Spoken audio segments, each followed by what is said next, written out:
Alors, salut à tous et bienvenue dans cette nouvelle vidéo.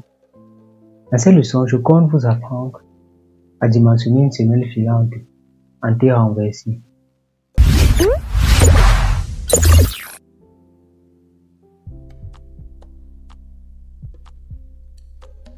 Alors, pour dimensionner notre semelle filante en T renversé, prenons cet ancien projet que j'ai eu à réaliser précédemment. Alors, ici, j'avais opté pour des semelles isolées, là des semelles jumelées, des semelles isolées. Mais ici, on va dimensionner à la place des semelles filantes. Ok. Alors, pour rendre le projet un peu plus propre, je vais commencer par supprimer ces trucs-là. Je remets en état. Je remets mon projet en état. Ok. D'accord. Et toi, tu te remets en gras. Ok.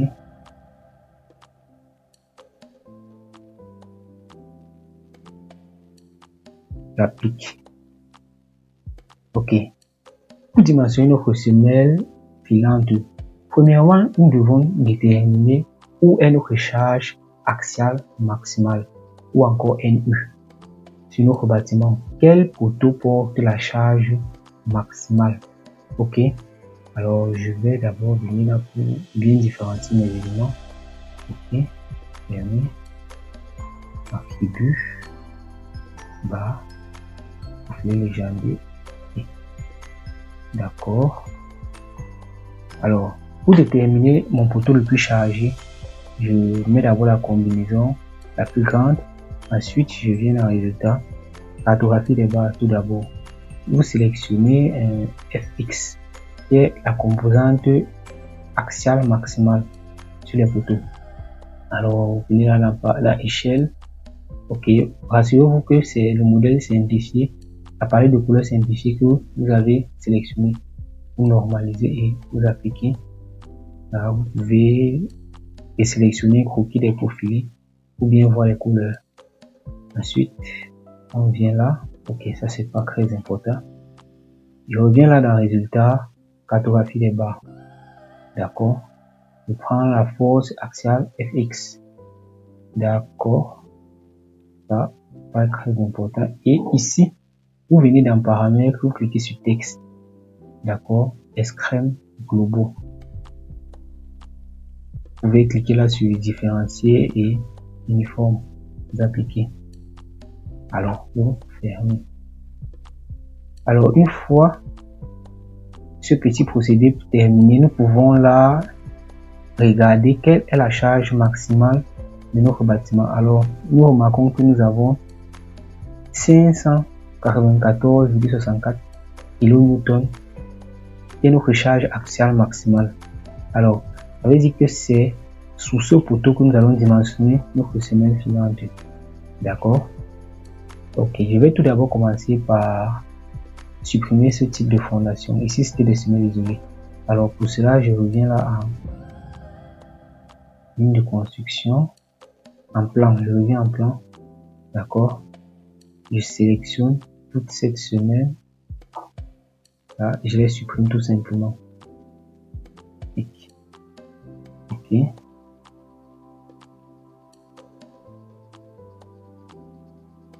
Ok. C'était ici qu'il y avait notre charge maximale. Nous pouvons revenir dans 3D pour nous assurer. D'accord. Ok. Alors, la seconde étape, après avoir déterminé notre charge axiale maximale, nous devons faire un prédimensionnement de cette semelle. Pour faire le prédimensionnement de la semelle, c'est très simple. Alors, je vais revenir en 3 petites étapes. Comment est-ce qu'on peut faire pour prédimensionner notre semelle filante et ensuite aller déterminer la section et le ferraillage réel d'un robot. Alors, la première étape consiste en la détermination de la surface calculée et SC. La surface calculée, c'est la contrainte, c'est l'effort normal ultime sur la contrainte admissible ou encore la contrainte du sol d'un robot Structural Analysis.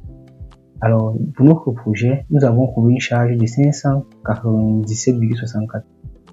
Alors, je multiplie par 10 pour le ramener en méga-newton. pour le diviser par 0,5 mégapascal, qui est la contrainte du sol dans ce projet-là, dans ce projet-ci. La contrainte du sol dans ce projet. Ok. Alors, il ne faut pas oublier de bien convertir ici en bas pour obtenir une bonne section. D'accord? Alors, après avoir déterminé la surface calculée, nous avons arrondi à 1,2 mètres carrés. Ensuite, je passe à l'étape 3, et l'étape 2, pardon, qui est la détermination de la surface réelle. La surface réelle doit toujours être supérieure à la surface calculée. À partir de ce calcul, nous pouvons donc l'estimer à 1,5. Cela nous donne plus de sécurité pour notre semelle. Alors, l'étape 3 qui est la plus simple, c'est la détermination de la largeur de la semelle. Toute surface est égale à un côté, toute surface d'un rectangle est égale à la longueur fois la largeur. Alors, si la largeur de notre semelle filante est B et on dimensionne par mètre linéaire, alors notre surface est égale à B fois 1 mètre linéaire. Donc, nous pouvons dire que notre largeur de la semelle est égale à 1,5 mètre. D'accord.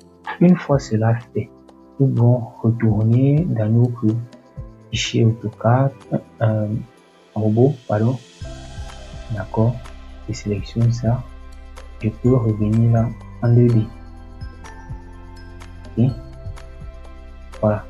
Alors, vous savez, les semelles filantes sont également des poutres. Alors, c'est par là que nous allons commencer. Nous venons là dans poutres, sélectionnons les poutres en béton armé et nous choisissons. À ce niveau, je sélectionne le béton 25 parce que nous sommes en fondation.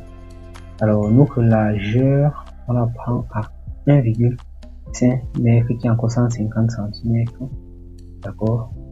Nous avons déterminé notre largeur B que nous avons déterminé précédemment. Ok. Ok. Pour la hauteur, je prends par exemple 50 cm. D'accord. Ensuite, je choisis la couleur, par exemple celle-ci. D'accord. Et je choisis le nom. Semelle filante. Ok. Et je valide. Ajouter, terminer. Alors, je commence par modéliser ma semelle filante. Bon, là. Alors, notre semelle filante est bien modélisée. Ok. Je peux revenir en 3D. Comme je vous l'ai dit, après avoir dimensionné cette semelle filante, vous pouvez l'appliquer à tous les autres côtés, car c'est là que nous avons la charge maximum. C'était le but en fait. Ok. Donc, je peux désélectionner ça. Étant donné que les semelles filantes sont des poutres, il y a un coefficient d'élasticité que nous devons appliquer absolument. Alors, dans les vidéos précédentes, je vous ai appris à bien calculer le coefficient d'élasticité en fonction de la contrainte de notre sol. C'est un paramètre hyper important lors du dimensionnement de ces semelles. Alors, pour appliquer cela dans ce projet-ci, nous allons venir là dans structure, caractéristiques additionnelles, sol élastique tout bas. D'accord? Nous cliquons sur nouveau sol élastique. Alors, moi, dans mon projet, la contrainte de mon sol c'est 0,5 mégapascal, comme nous avons déterminé ici. Alors, j'avais dit dans mes vidéos de dimensionnement que pour calculer ce coefficient d'élasticité, nous pouvons utiliser une formule simple qui était la formule de E. Bowles, pardon. D'accord. Cette formule disait que, alors nous venons là, nous écrivons KS, ok, est égal à 40 fois la contrainte de notre sol qui est QA. D'accord. Petit Q là, QA. Et qui est égal à notre K à 40 fois notre contrainte qui est de 0,5 comme j'ai écrit ici 0,5 mégapascal. 0,5 mégapascal. Alors ici c'est important de le reconvertir en kilopascal parce que dans notre logiciel, ici notre coefficient KZ ou KS est encore en kilopascal, donc nous devons absolument le reconvertir.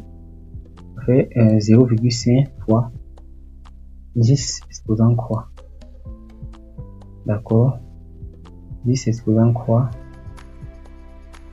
Ok, exposant croix. Et encore 1000. Ok, je peux revenir dans ma calculatrice là. J'écris 40 fois 0,5 fois 1000 égale, alors nous avons 20 000 kilopascal. Nous revenons dans le robot et nous pouvons aisément insérer 20 000. D'accord. Alors ce procédé est très simple. Je vous invite vraiment à regarder la vidéo que j'ai faite précédemment pour bien connaître comment on calcule le coefficient d'élasticité. D'accord. Alors je l'ajoute. Je peux écrire là en nom semelle filante. Ok. J'ajoute. Je ferme. Alors ici je sélectionne ma semelle. D'accord. Alors je vais d'abord commencer par sélectionner ma semelle. Je reviens là dans la structure, caractéristiques additionnelles, pour l'élastique, je l'applique. Ok. C'est très important. Ok. D'appliquer. Ok. Une fois que nous avons appliqué notre coefficient d'élasticité, d'accord. Petite vérification. Okay. Alors cela n'a pas bien été appliqué. Je vais encore sélectionner ma semelle filante, structure, caractéristiques additionnelles, d'accord. J'applique. Ok. Une fois cela a été appliqué, nous devons maintenant dimensionner cette semelle filante. D'accord. Alors je viens là dans dimensionnement et raillage réel. D'accord. Petite erreur avant même de passer à cette étape, pour que le logiciel robot puisse calculer cette semelle, nous devons d'abord la reproduire parce que aucun de ces boutons n'a d'appui. D'accord, cela est très important. Désolé, j'avais omis ce petit détail. D'accord, alors cela est simple, nous n'allons plus modeler, nous pouvons juste copier cette semelle de chaque partie. D'accord, nous copions.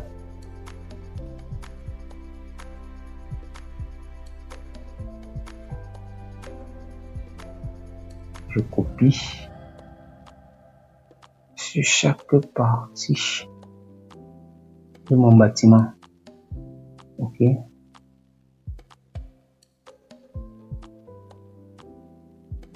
Alors je ferme. Je viens là, la sélection. D'accord. Choisir les semelles filantes. Ok. Je copie cette sélection et je peux revenir en 3D. D'accord.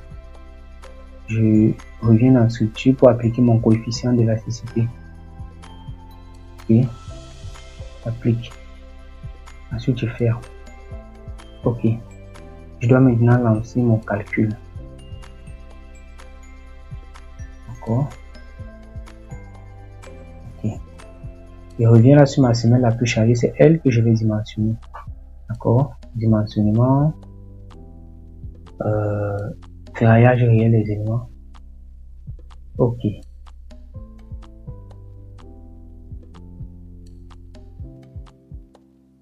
Alors, voici bien notre semelle qui a été importée ici pour le dimensionnement final. Alors, comme vous pouvez le constater, La géométrie de la semaine n'est pas encore en forme de T. Alors c'est ça que nous allons commencer à faire. Nous cliquons là sur OK, sur ce T renversé. Alors nous avons notre section que l'on veut finalement obtenir. Nous allons commencer à modifier. A, BF, c'est encore le 150 que nous avons trouvé précédemment. D'accord? Alors HF, nous pouvons prendre par exemple 30 centimes. Ici en B, nous prenons 20.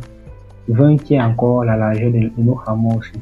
On peut aussi la conserver pour être la largeur de la nervure qui sera déposée sur la semelle. D'accord? Et en H, je peux prendre 50. D'accord? Ensuite, je viens début de la file, fin de la file. Applique. Ok, nous avons notre fameuse section que nous voulons obtenir. Ok. Alors, une fois cela fait, nous pouvons maintenant passer à la partie du ferraillage. Alors, je viens là, dans les caractéristiques. Ok. Je vais laisser ça comme ceci. Et béton 25. D'accord. HA500. Et choisir dimensionner ma semelle en 12, 14. D'accord. Et pourquoi pas même en 10. Et l'acier transversal, je fais pareil, je choisis les barres de 6 et les barres de 8. Additionnel, je peux laisser comme ceci. Ok. D'accord. Ici maintenant dans la disposition du ferraillage, je choisis par fil à ce niveau. Reprise de bétonnage, je laisse en automatique. Ok. Armature inférieure, je choisis 3 lits. De même en supérieur, je laisse le nombre de lits. Armature transversaux. Ici à élévation, je choisis la largeur de mon poteau. D'accord. D'accord. Armature secondaire, je laisse ici en automatique pour ne pas surcharger ma semelle. En forme, je peux juste mettre là en 90 degrés. Ok. Clique sur OK. Section déjà fait. Option de calcul déjà fait. Ok. Maintenant, contrainte du sol.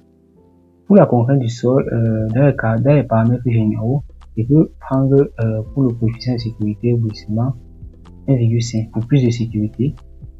Et de même pour le renversement, je prends aussi 1,5.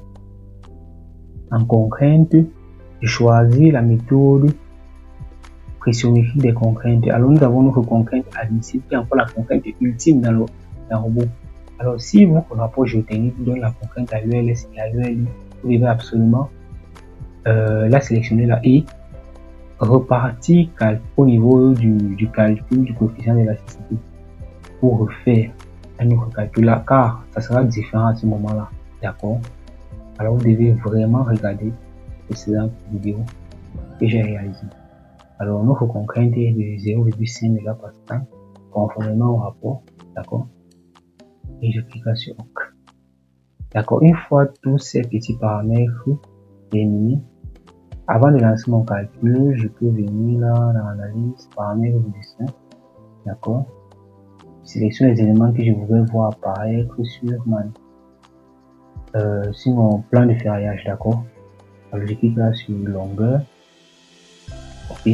J'ai choisi de faire apparaître la longueur des barres d'espacement. Ok. Sélection de longueur pour ne pas trop surcharger. Nombre de pièces, type d'acier. Ok. C'est le plus important.